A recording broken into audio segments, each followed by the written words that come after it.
Bom, nós temos conversação com o ministro Navarro. Ela mostra disponibilidade para ir sentar na mesa e de acordo para dar na mesa de solucionar o problema e eu não estava na altura de sucesso na chefeira de bus, não se põe na altura de tudo o que está passando. Então ela permitiu nós com a AMS e também as secretárias para pôr nós apontar-nos e apontar a agenda para outra semana que é da Raad Minister. Você está contente com o contexto que você ganha aqui? Bom, sai de promessa tap, não? Podemos sentar na mesa e para depois hora é para o se não sai logra lo que também na mesa. Pero não se contente no momento na que ao menos sai oída hoje e que o vai pôr nós a ponta agenda para outra semana nós podemos reunir com a cultura ministra não e para assim aí nós fica em posição para só não porque que vai ficar 3 lunas também tarifa de bus. Qual é o ponto que você a pôr é ponto de agenda que você não vai atender aqui?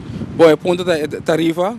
É ponto é assunto que a polícia no bike team está atacando fora de bus na parada de bus sendo que nos falta que a parada de forma aí e também assunto na social normal de fora de bus mas quando nós tomamos pausa sítio não que permitir nós podemos parar um rato para nós podemos as necessidades sanitárias não que agora permitindo nós então sobre ponto não mais que tem anos pendiente, nós espera que o que se outras famílias que nos possam e chegar a solução, porque se não papel só em coisa, volve escuta nós, se assim nada, não chega nada. Então eu espero que a reunião aqui que vem aqui, está frutífero para nós chegar a solução.